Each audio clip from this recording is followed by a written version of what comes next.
Is this thing on? Is this thing on? Does my computer still recognize the YouTube channel? Hey, everybody, how you doing? It's Uncle Bruce here, live from Tokyo, Japan. How are you guys doing? Here in Tokyo, it's about. Hang on a second. Here it's. There we go. Here it's about 8 o'clock at night in Tokyo. I think it's 5 in the morning in Calgary, and that would mean 7 in the morning in New York. Good early morning to all of you. Welcome to the show. Thought I'd go live today. Haven't been live in a while. Still growing the beard, and thought I'd say hi. And what's up with Sofi? What the hell? Has it hit bottom? Has it finally, done it? Maybe it has. Maybe just in this neighborhood is about as low as this stock's going to go. It's been about 4 or 5 days now where we bottomed, we popped a little, and we bottomed again. We're not going to 15. We're not going to 12. We're not going to 10. I don't think so. I believe that Sofi is unbelievably cheap. I think that a double from here would not be a stretch. $35, $36. I would love to see it join the S&P 500. I was disappointed last week when I found out it didn't make the latest round. But I heard something interesting. I think it was yesterday or the day before yesterday that the good old Campbell's Soup Company. You remember those guys, Campbell's Soup? I mean, who doesn't love Campbell's Soup? They're an S&P 500 company. I don't know if you knew that, but Campbell's Soup has been part of the S&P since 1957. That's a long time ago because I was born in 1955. So, that's 68 years. It is one of 50 companies still part of the S&P 500 from the beginning of the S&P 500. But the the market cap of Campbell's Soup is $7.5 billion. The market cap of Sofi at these low prices, $22.5 billion, triple the value of Campbell's Soup. So from that standpoint, the fact that Sofi makes money, it's a U.S. company, it trades lots of stock, qualifies for an S&P 500 over Campbell's. So could Campbell's Soup be dumped at any time and Sofi switched in? Yeah, I think there's more than just Campbell's Soup out there that could be switched out for Sofi. I wouldn't be surprised if Sofi, I believe the last time I looked into it, Sofi was worth more in its market cap than maybe 75 of the S&P 500 members now. You could probably Google that yourself and check it out, or you try Chat GPT and ask Chat GPT with Sofi having a $25 billion market cap, where would it rank if it were in the S&P 500 for market cap? Something tells me it would be in the low 400s, maybe high 300s, maybe that high. I don't know. So the day will come, kids. The day will come that Sofi will be added to the S&P 500. No question about it. And that day will be a turning point long-term for the stock because, of course, the shares will need to be scooped up by every index fund in the world that follows the S&P, that tracks the S&P 500. So I know that's coming. I just don't know if it's coming today or tomorrow or next week or next month or, I don't know. But it's going to happen. Anyway, how you doing, everybody? Welcome all to my channel. I thought I'd pop in again, say hi. Little surprise announcement for you. It's tracking right now across the bottom of the screen. My option classes, putting them on sale. I'm in Tokyo. I need money. I got to get back. So if you want to get 4 classes for the price of 3, make your move. Spring sale, surprise, surprise. What you need to do is go to my website, stockmarketswithbruce.ca, and pick out the 4 classes you'd like to have and send me an email. Tell me the 4 you'd like to get. Send $600 to the PayPal account right there, paypal.com, Bruce Farmer, Traveling with Bruce. That's the account. And send me an email. Tell me the 4 classes you want. I'll send you personally, I will send you the 4 links you need for the 4 classes you'd like. Buy 3, get 1 free. Thank you all for reaching out to me from time to time. Some of you have sent emails my way saying hi. Some of you have asked the odd question or two about what to do in this market. And some of you have reached out for one-on-ones, and I've done a couple of those since the road trip began. Just a recap for all of you where I've been and all of that. Jen and I left Calgary on New Year's Eve, December 31st. We flew out of Calgary to London, and we, of course, arrived on January the 1st. We spent a night in London and flew down to Malta and spent a week in Malta. And I think I have a photo I can show you of me in Malta. It won't show Malta very well, but it'll show me in Malta. Let's see. Is that up here? See if that pops up or not. There I am. There's the cool guy with glasses pointing at you. That's Malta behind me. That's a little marina behind me there. Every one of those boats, every one of those were for sale. That's a little sale. It's a little boat retailer, I guess, or seller, reseller. And there were some nice little toys in that marina. Yeesh. Malta is booming. After Malta, we flew back up to London, and we took a train the next day over to Southampton, and we caught the Queen Anne cruise ship, and we left Southampton for a 42-day cruise from Southampton, south of Africa, up to the Maldives, to Sri Lanka, over to Singapore.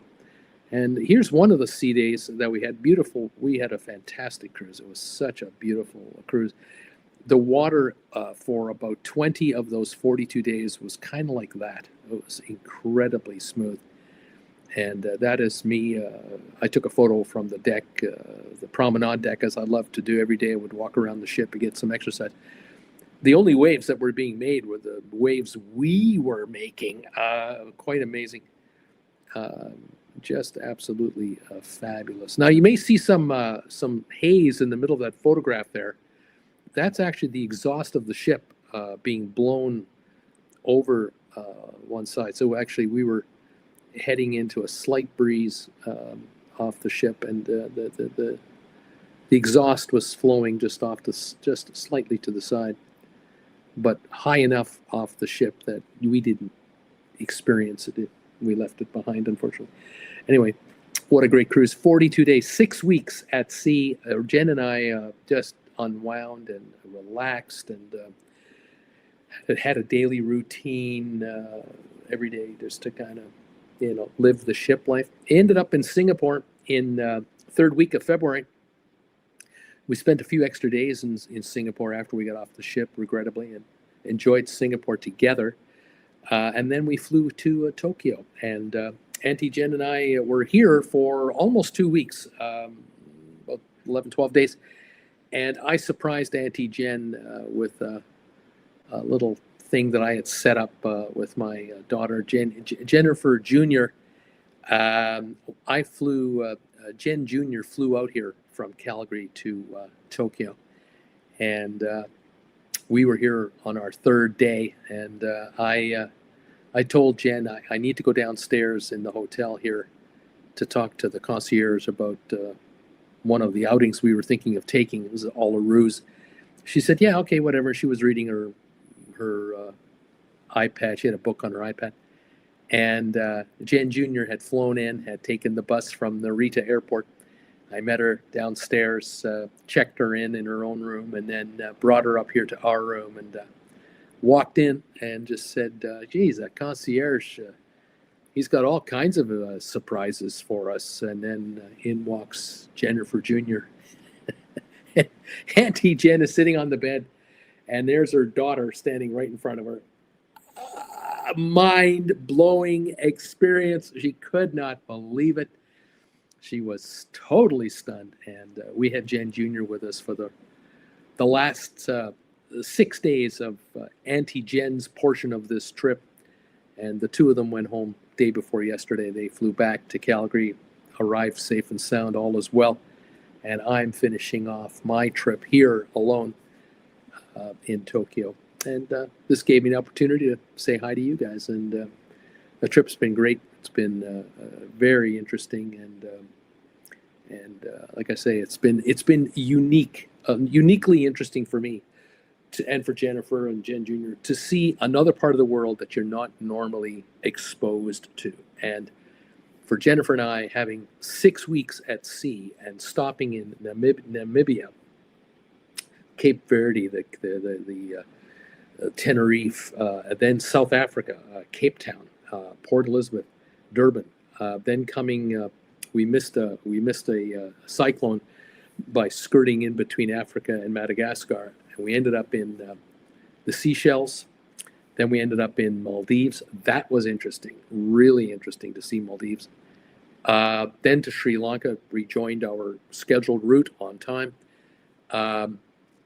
And Kuala Lumpur in Malaysia, and then ultimately Singapore. And you see what's going on in a big part of the rest of the planet, and you quickly realize that we in North America are not the dominant economic power of the world. We're significant. Oh yes, Canada, the U.S., Mexico. We are a significant triumvirate. Problem is, we're not getting along like we should be. But the rest of the planet is moving on and moving forward economically in a big way. And it is impressive to see. And the way you can tell how the other 80% of the planet is moving on is by the sheer size of container ships that are coming in and out of ports around the world trading goods. Some of the goods are destined for the United States. Yeah. Most are not. They're headed to Europe. They're headed to Africa. They're headed to the Middle East, depending on where in the Middle East we're talking about. We're talking about India, Asia, between Japan and China and South Korea and Indonesia and Malaysia and these other countries. It's unbelievable how much economic activity is going on that we in North America have no part in whatsoever. We are a minority player in the big picture. And unfortunately, many Canadians and Americans and others are so brainwashed by their countries to be told that you're the greatest in the world and you're the be all and end all of everything.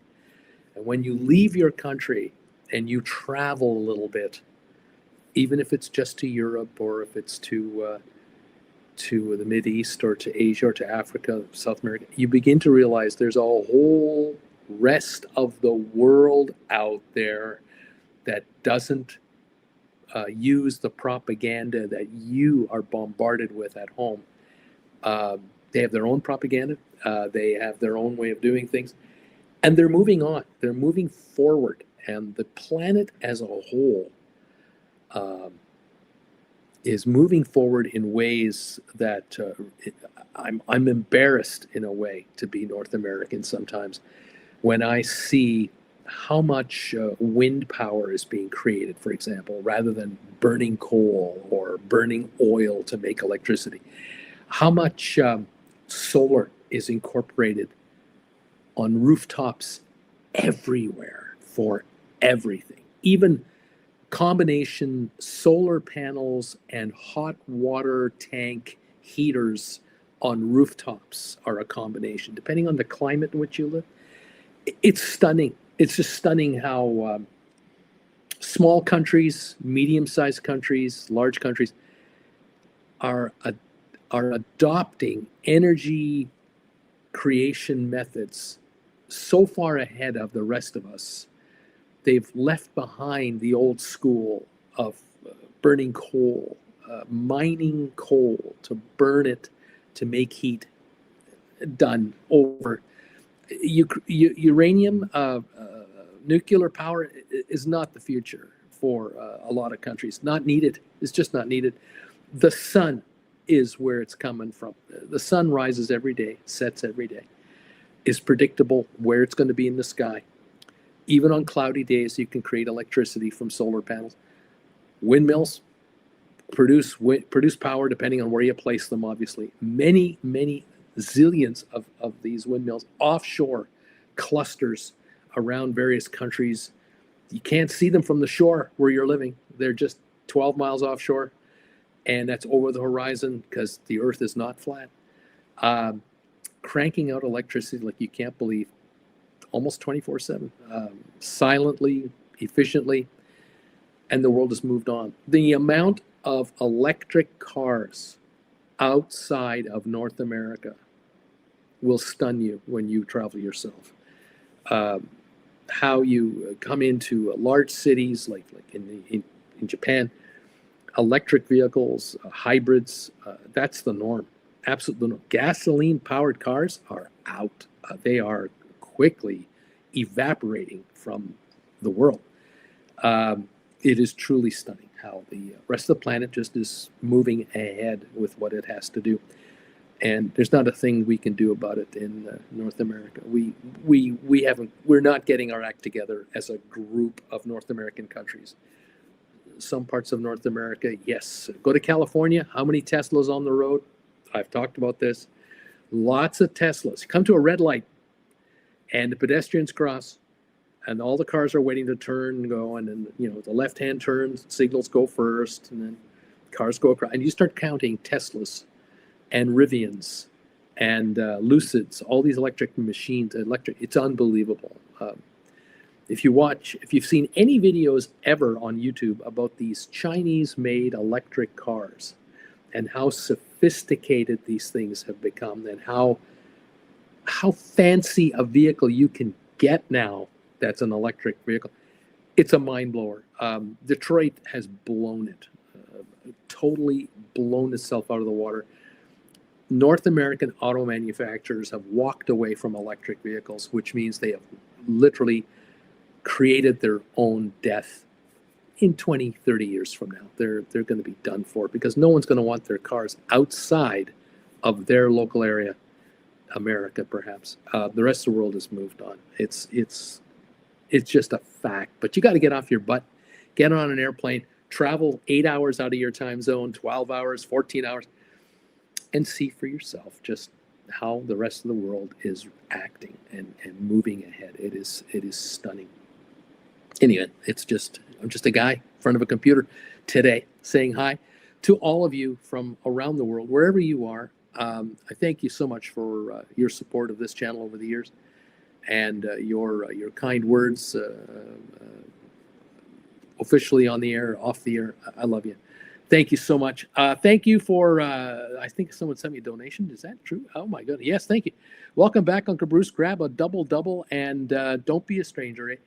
I got to tell you, Jen and I were in Kuala Lumpur, Malaysia. We had a one-day stop on our Queen Anne cruise ship, and we had taken a bus ride, one of those shuttle buses, to a local shopping district, and we were in a mall, and wouldn't you know it, there was a Tim Hortons in the shopping mall. It was great.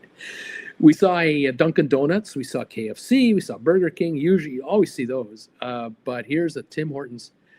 And I came up to the counter and I said, I'd like a double. They didn't know what it meant. So I had to explain to them what a double is, and they happily made it. They had donuts. I got a Boston cream donut, which is a custard-filled donut, for those of you who know. And delicious, wonderful. And we took photos, and there were literally other cruise passengers. But every 5-10 minutes, a cruise passenger, husband and wife, would pop and go, "Oh, here's a Tim Hortons," and they would take a picture of the Tim Hortons to send back home. So we found a Tim Hortons here. Last year, when I was in Dubai, there were there are all kinds of Tim Hortons in Dubai. I think I saw 6 or 8 different locations just on my limited exposure. And I'm trying to remember where else have I been to a Tim Hortons. Trying to remember, was there one in Cape Town? I can't remember if I saw one in Cape Town. Maybe not. Saw a Lindt chocolate shop in Cape Town and here in Tokyo. Jennifer sniffs those out instantaneously. Of course, we had to go in and get some more chocolate for Auntie Jen. Cannot have a day without Lindt chocolate. So yeah, the world is moving on, but we are part of the world in other ways. Thank you, Wasaga. Thank you, Wasaga, so much for this generous donation, $5.99. Hey, it all helps.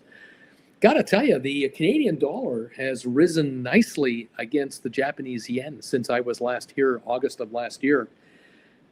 Last August, a Canadian dollar would get you 106 yen.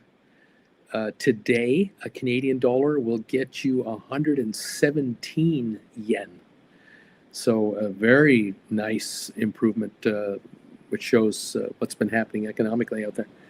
But yeah, what can I say? Alex, how you doing there, buddy? Thank you for the message on the nuclear power thing and always being around and your messages. I love it. Thank you. John Talks UK. Hello from Kuala Lumpur. Thank you, John Talks. If anyone's in Tokyo, let me know. You want to get together? Let me know. We should do a meet and greet here in Tokyo if anybody wants to do one. Love to do a meet and greet here in Tokyo. Beautiful city, incredible city here. I've talked about it last year, and I will tell you that it is clean, spotlessly clean. Tokyo, spotlessly clean. Virtually no graffiti anywhere.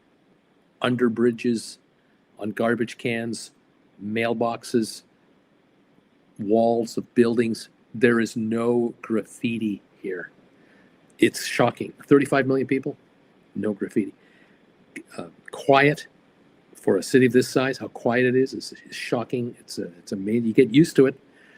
Jennifer, I talked to her this morning. Her first night back in Calgary.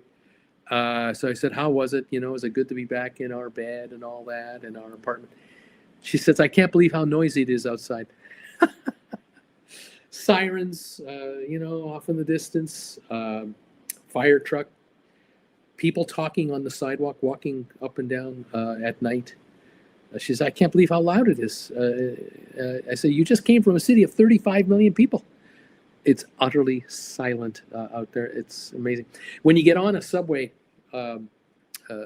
car, little announcements will come on every once in a while, requesting that if you're talking to someone, please whisper to someone beside you. Don't talk loudly, and please turn your phone off, your sound on your phone off, so no one hears ringing, no one hears that stupid music of yours on your cell phone. Please don't talk on your cell phone." It's incredible. I was in one subway car the other day. I think there were 150 people in this thing. We were all jammed in there. I mean, the seats were full. People were standing up. Absolute silence. It was wonderful. I tell you, what a change. I'll tell you, it's something. Anyway, there you go. Thank you all for popping on. Nice to see you here. Not a lurker anymore. Hey, thank you, my friend. Sub and like. So, what are you doing out there with your option writing? I've been doing some option writing. I've had some wins and losses. Welcome to this market.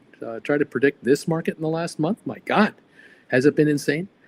If you're a cash secured put writer, I think you're doing okay. Even with stocks backing off, I think you're doing okay. I have asked a question today on the poll question of the day. I think Sofi has hit rock bottom and will break $20 a share before the end of March. What do you think about that poll question? You think that's a possibility? One of the polls has 49 results, and 55% of you say yes. I think the stock will hit $20 a share by the end of this month. What do you think about that, kids? Is that realistic? The other one has 42 votes. 57% say yes, 43% say no. So let me know your thoughts on that. love to get your thoughts. Say hi to me if you like. Tell me where you're watching me from. I'm in Tokyo. That's where I am right now, and I welcome you to the channel today. SoFi 1784 in the pre-market right now, up about 14 cents, as best as I can see on my screen. Quiet volume, 135,000. It's still very early in the morning, of course. We don't open for a while yet. But I kind of wonder if we've been scraping the bottom for a little while. We've kind of, tested the 17 level, high 17. For the stock to reach 18 and a half, 19 and a half, $20, it wouldn't take much. A little bit of good news out of the Mideast, but you tell me what, who's going to do and what he's going to say when he's going to say it. I don't know. I can't guess. You probably can't guess either. But unfortunately, the price of a gallon of gas is a lot higher because of one person's decision to do what has been done the last 2 weeks, and this isn't going to stop for a while. I'll tell you, I follow the news back home all the time, of course. So the wonderful things about today's world in 2026, you can follow news from your hometown no matter where in the world you go. And I'm following news back in Calgary, Alberta, Canada. And 2 weeks ago, just before the attack on Iran, about that week before, the provincial government of Alberta brought out their budget. And they revealed that they were running a deficit. Oil-rich Alberta was running a deficit. And they said that the next year, for through 26 into 27, that we're probably going to run a deficit of about 9 or 10 billion Canadian dollars for the next year. I'll tell you a little secret here. For some of you, it's not a secret. For some of you may not know this. For every $1 a barrel that oil goes up in price, the government of Alberta makes $20 million a day more in royalties. So that's $700 million a year more in dollars if oil goes up $1. So if it goes up $10, well, that's $7 billion in added revenue to the provincial government, the government of Alberta. Now, the oil companies in Canada that are all practically headquartered in Calgary, Alberta, Canada, they make more than that collectively because royalties are a part of the price. These guys are also earning dollars every time oil goes up in price. Oil was 58 to $60 a barrel, about 60, 65 a barrel just when the budget came out.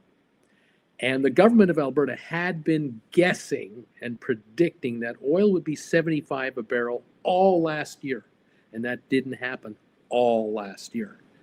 Parts of the year did, but most of the year didn't. And that's why they had a deficit. In 2 weeks, since that budget has come out, oil, as you are well aware out there, is $95 a barrel in West Texas right now, 100 in Europe, Brent. So it's up $30 a barrel at least in value in 2 weeks, which is 50% higher than where it was, a month ago. The Alberta government right now at $30 a barrel more is raking in $600 million a day more in royalties right now. 600 million. Now, a $10 billion deficit or a $9 billion deficit using $600 million. What is that? 15 days? 20 days? The Alberta government is now running a surplus on its year already and could have a record surplus in its coffers for next year's reporting period. So the fortunes of Alberta have just turned on a dime. Same in Texas, Oklahoma, North Dakota, South Dakota, wherever oil is produced in America, the fortunes of governments getting royalties have dramatically shifted. And the president is correct when he says that higher oil prices means added wealth to those who produce it, and the biggest producer of oil in the world is the United States of America. And it's all owned and run by private enterprise in America. The old dollar, the mighty dollar rules. And so, yes, oil and gas companies in America are doing just fine. Thank you very much. Canada, too. Canada doing very well. Thank you. Newfoundland producing oil and gas. Nova Scotia, off the coast of the Maritimes in eastern Canada. And northern British Columbia, Alberta, Saskatchewan in the west, doing just great. All kinds of royalties coming in. Canada's the world's, fourth, fifth largest producer of oil.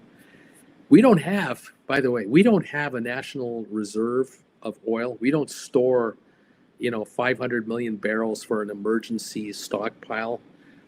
Why? Because we produce oil in the east, the west, and we produce more than we can use. We don't use the oil. Most of the oil we pump up is sold to others.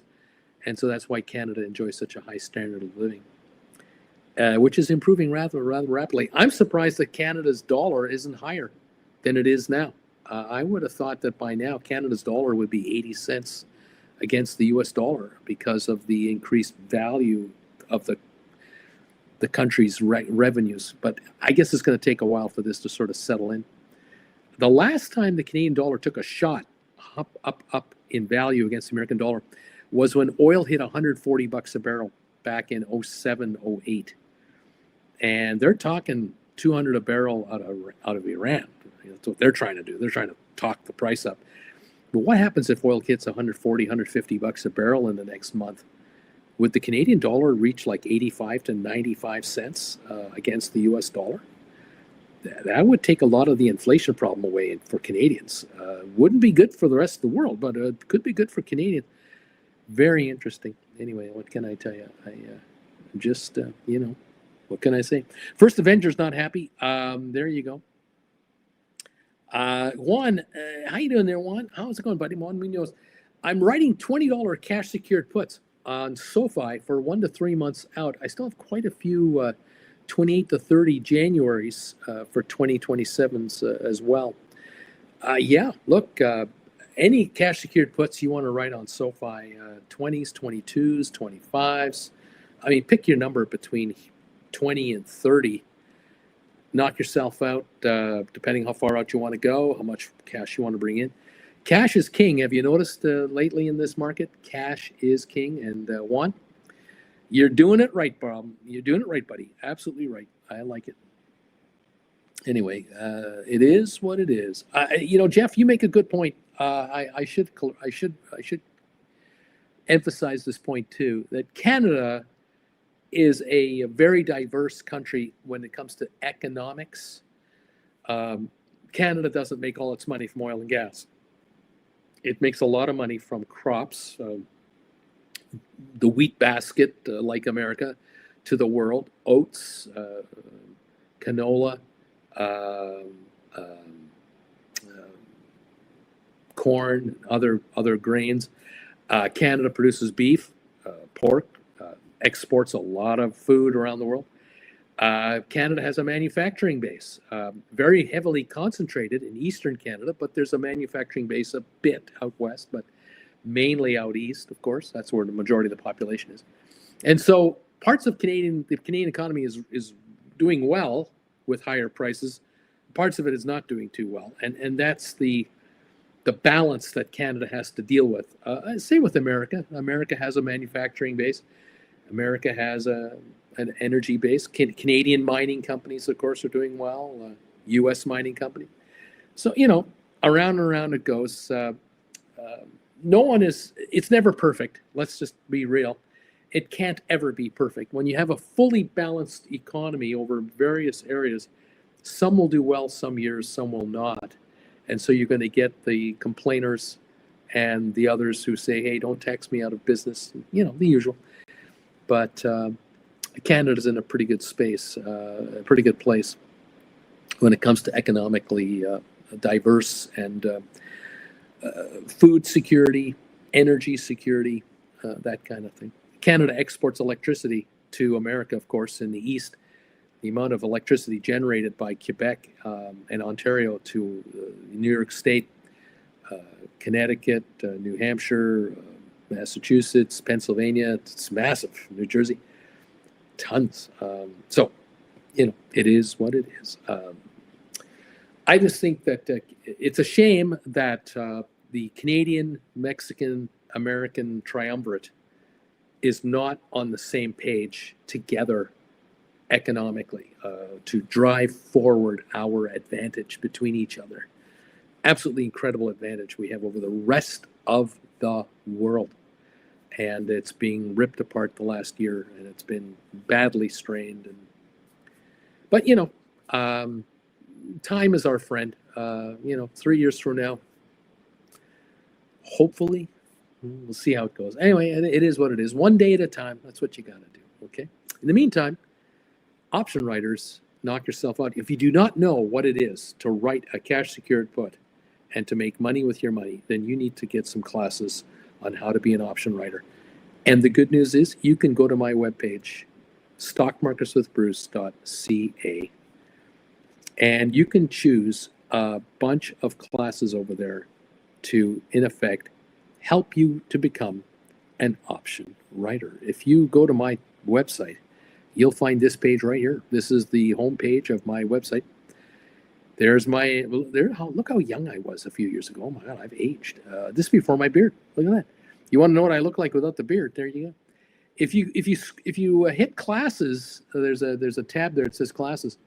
You'll come to this page right here. Attention students, class is in session. Scroll down that page, and you will come upon the selections available to you. If you just want to buy one class, you can buy one class off the website, one at a time, at $200 a class, anytime you want. Just hit the PayPal buy button now, right there, buy now button, and you will be automatically given a link to the class you'd like. The first two are really important if you don't know anything about option writing.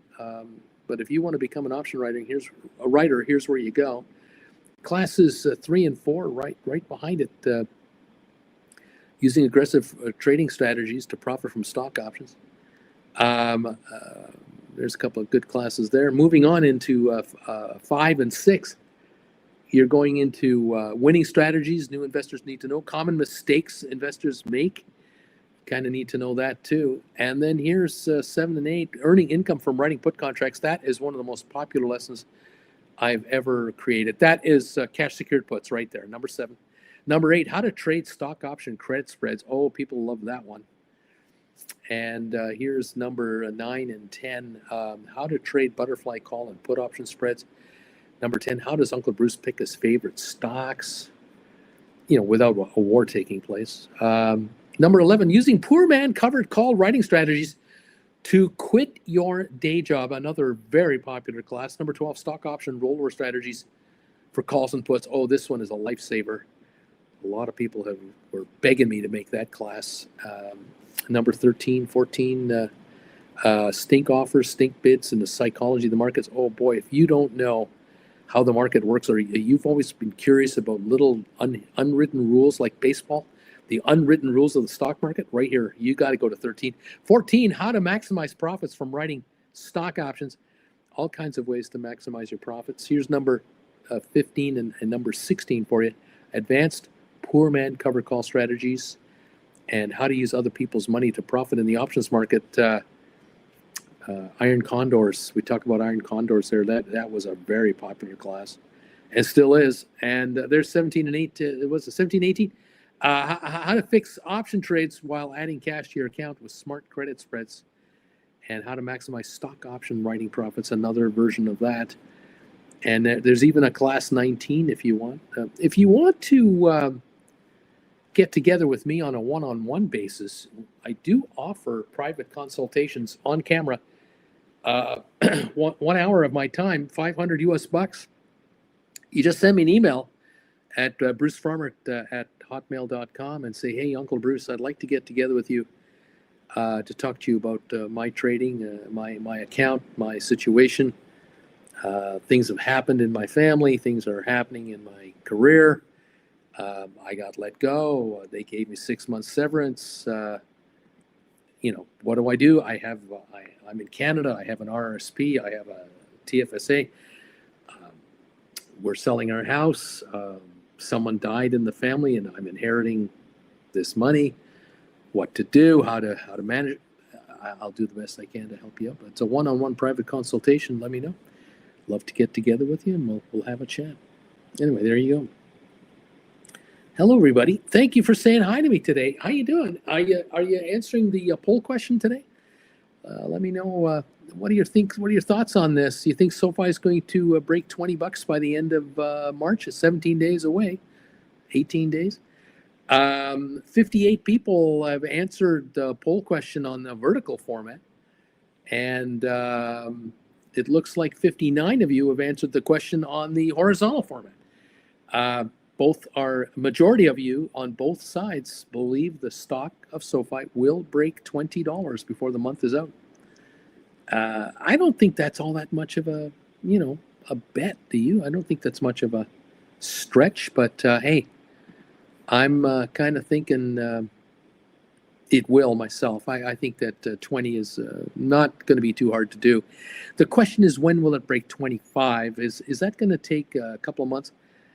But we do have to keep in mind something else, not to forget something else, and that is that we're going to be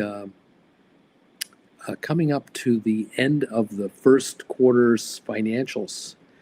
They're going to be released. Now this is what, March 13 today. So in 18 days, it's the end of the first quarter, and then right around the end of April, the company likes to bring out their financials. I wouldn't be surprised if they bring them out right just around the 30th or maybe the first 2 days of May, but they'll come out with their first quarter financial results. And as usual, I suspect that they're just marching on and marching on. SoFi will release results that will surprise the street as always, will exceed their estimations. They'll have to yet again, for the 9th, 10th time in the last 3 years, revise their projections for the year going forward higher.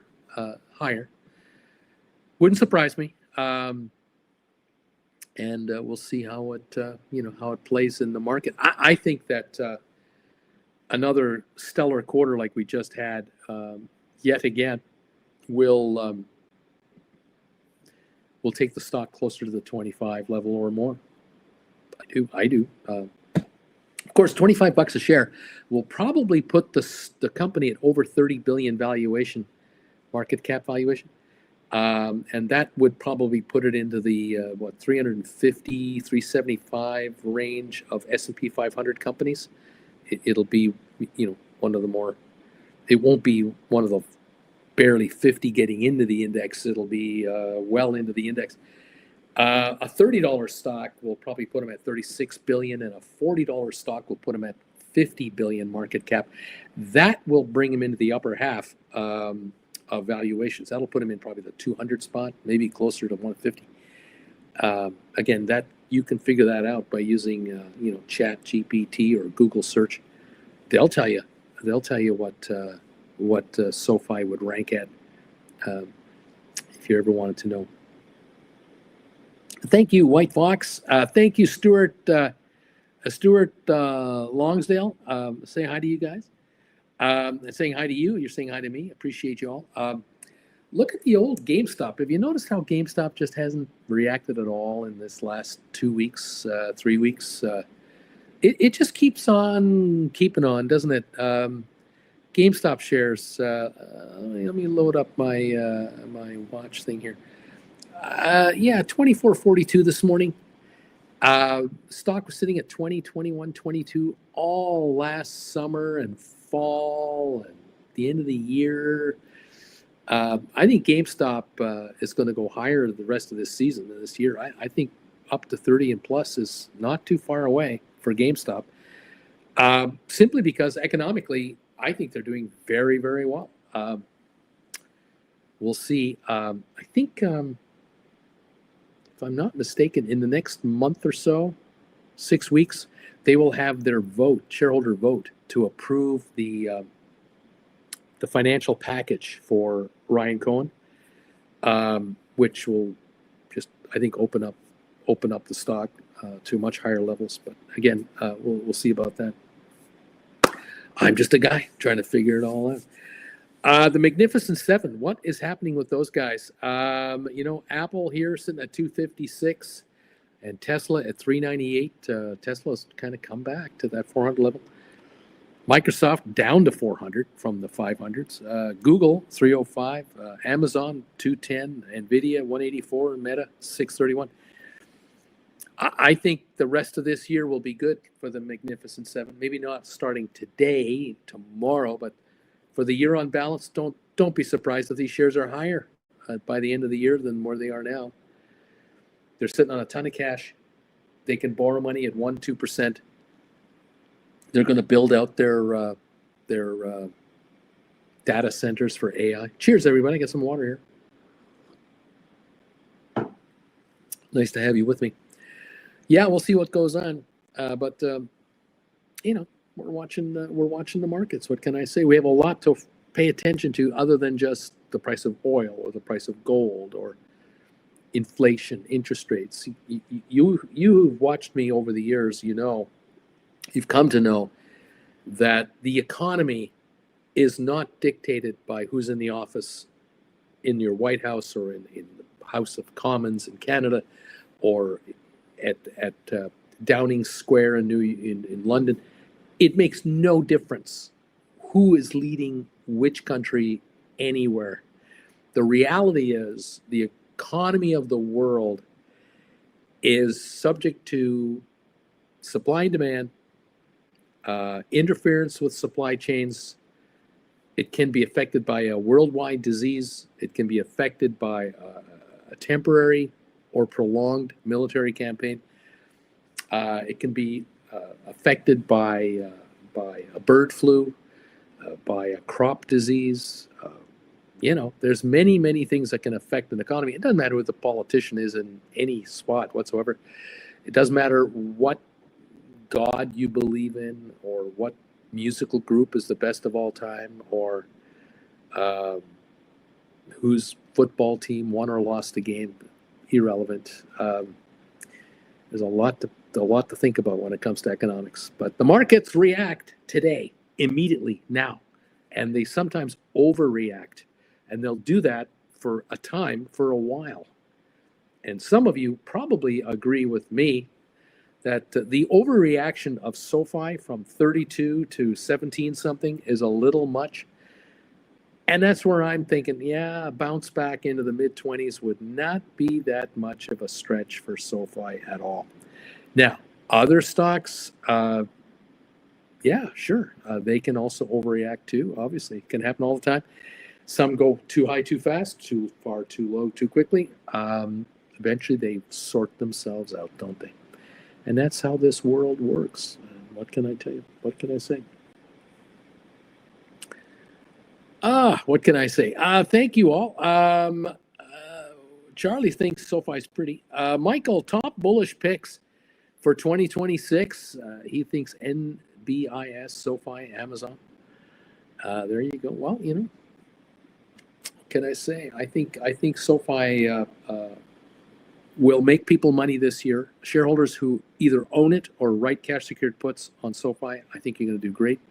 If you're writing credit spreads, you want to be mindful of violent reactions either way on any credit spread you do, on anything you do it on. So be careful there. Charlie believes that puts near the market price going out 3-6 months will print you money, in my opinion. There you go. I think cash secured puts are a smart way to go with SoFi, a smart way to go with GameStop. Definitely pick your favorites and go ahead. The best part about writing cash secured puts is in the case of, say, SoFi and GameStop, you can write $25 cash secured puts on both of these stocks.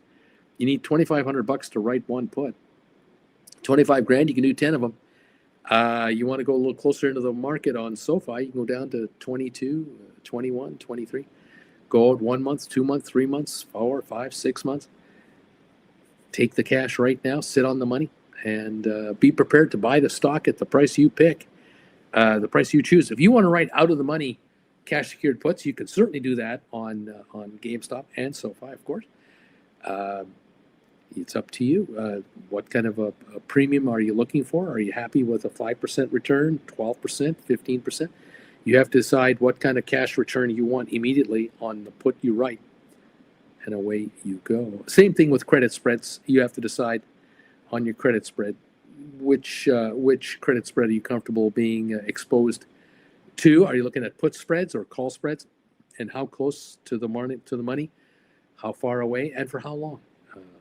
Again, that's the best part about this game. You set the rules, you set your slot machine, and let the gamblers gamble on your slot machine. Take the money up front and sit back and decide how little to give back later. Nice angle to be at. Thank you all so much for saying hi to me today. Appreciate you. We're live from Tokyo in Japan, where it is approaching 9 p.m. in the evening. It's approaching 6 p.m. 6 a.m. in the morning in Calgary, and 9 a.m. I guess in New York. I guess I'm 12 hours out of New York is what it is. Is that right? No. Is that right? 9 here, 8 o'clock New York. So it's 13 hours out. That's right.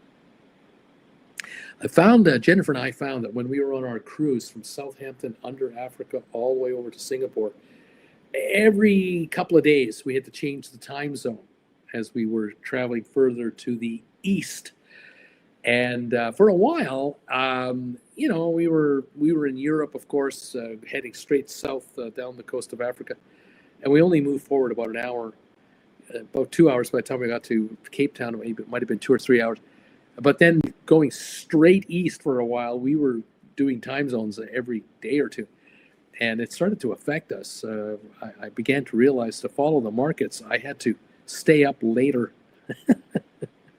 And the market didn't start till later. Well, here in Tokyo, the pre-markets open at 5 in the afternoon here. That's when the U.S. pre-market opens. The actual opening of the market is 10:30 at night here. So my market will not open for another hour and a half. The USA market that you are following will not open for another hour and a half, 10:30 local time. I find about midnight, 1 o'clock, I'm kind of done, and I got to get some sleep, so I can't stay up for the whole market. That's one thing I am kind of looking forward to, getting back to Calgary, because the market opens very early in the morning and is over in the early afternoon. I kind of like that, although I have to admit, being in Switzerland and having a 4:30 open in the afternoon is kind of nice. You have your whole day first. Get everything done you need to get done, and then you're home at 4:30. Market is open, closes at whatever it is, midnight. Yeah, that's not too hard to take, but to each his own. What can I say? Tom is saying that iron condors on SPYs and triple Qs are working for me. 3 weeks. 3 weeks out, $30 to $40 on each side, staying well out of the way. Aurora saying hi to everybody and myself. Thank you, Aurora. How you doing?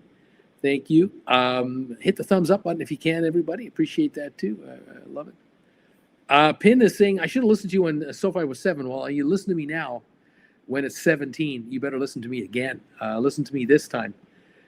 With SoFi in the $17 range, you listen to me now, and believe me later, you're going to make money if you're into SoFi here. If you've never owned SoFi shares, this is an opportunity. If you don't want to buy the stock, then write cash secured puts. Write $17 or $18 cash secured puts for 3 months out, and offer to buy the stock back for what it's trading for right now. You won't be sorry. I don't think you'll be sorry. Take the cash premium right now up front, sit on that money, fold your arms, and say, I'll buy the stock at $18. You want to give it to me? 16, 15, 16, 17, write any cash secured put in that level you want. Absolutely. If you want a big cash hit, write 25s and get yourself $7, $8, depending on how far forward you go. Maybe you can get more. You want a bigger cash hit? Write 28s, write 30s. Go ahead, write 30s for Jan 27. January 2027, $30 cash secured puts. Take the $13 cash against a $3,000 commitment. Say, hey, I'll take this deal. You're offering to buy it for what it's trading at.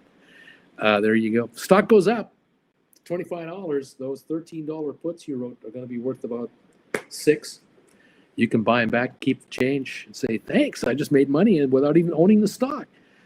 There are classes available to learn how to do all this, to write call options, poor man covered call options, credit spreads, cash secured puts. Here it is, option classes. They're on sale. Buy 3, get 1 free for a limited time. Spend $600 and get $800 worth of classes from my website, stockmarketswithbrutes.ca. Figure out the 4 classes you want. Make your payment for $600 to the PayPal address down there. Send me a private email at brucefarmer@hotmail.com. Tell me the 4 classes you want. I will personally send you your 4 classes. And then you are on your way. You're going to begin the process of learning how to write stock options and letting the option gamblers pay you for the privilege of guessing where the market's going to go. You'll just take the money and say, thanks, give me the dough. I'll take the dough. More power to you. So if anyone out there would like to take advantage of the sale, it's available. I'll check my emails every day from Tokyo and eventually from Calgary. Later this month, I'll be back home and we'll go from there. Thank you all. Matt says, I'm in Sofi from puts that were assigned at 22.29. I need a pop to write more cover calls, and around we go. There you have it. You can write calls right now if you want. You can write a $22 call, 23 at 25 till January 27 if you want. You'll bring in a premium, definitely bring in a few bucks. But it's up to you, Matt. You can wait it out, see if the stock inches its way back to $22, and then start writing puts from writing calls from there. Absolutely can be done. So always be writing. That's the name of the game with the option writing business. Fantastic. All right, kids, I've been on the air for 57 minutes, and I think I'm going to say goodnight. Thank you again for joining me today from wherever you are. Thanks for these, hopefully you're answering my poll question tonight, or this morning for wherever you are. 69 votes now coming in on one of these channels. 54% of you saying yes, I think SoFi will break 20 by the end of this month. On the horizontal presentation of this show, 73 results have come through, 73 votes, 58 to 42. Yes, saying yes, Bruce. The stock is going to break $20 a share. Thank you for doing that. If you can find that poll question, nail it. And again, thank you for those of you who've been kind enough and able to hit the thumbs up button. I appreciate that. Thank you again for all of your support for this YouTuber. Much appreciated. Classes in plain English, says Juan. Exactly. That is the secret of those classes. Charlie, I'm waiting for a pop on SoFi also, Matt. I was assigned another 200 yesterday from a March 20th 26 put that paid me $244 premium. So he ended up paying 23, say 56 for the stock. Stock pops a little, he'll write calls on those and make money that way too. Bryson, thank you for saying hi. Rocketeer, morning, Uncle B, great to see you here. And Matt, thank you for the shout out. And all of you, thank you for the shout out saying hi to me. Much appreciated. All the best from Auntie Jen to all of you and Jen Jr. We talk about you guys all the time. And I know I haven't been on the air lately because we've been traveling, and soon we'll be back in Calgary. I'll be back in about, within 2 weeks, I'll be back in Calgary, and you'll see me a little more often from there. 1788 on the SoFi shares. They're up 18 cents in the pre-market today. Thank you. Thank you, Charlie, for your shout out, and everyone else who's been able to say hi to me. Much appreciated. We'll catch you not too long from now. And you keep on writing, everybody. Thank you, Eddie. Glad to see you, Uncle Bruce. Be safe. Thank you for these kind words, and all the best to all of you from wherever you are in this wild, wide world. Thank you again. And we'll talk to you next time. Bye.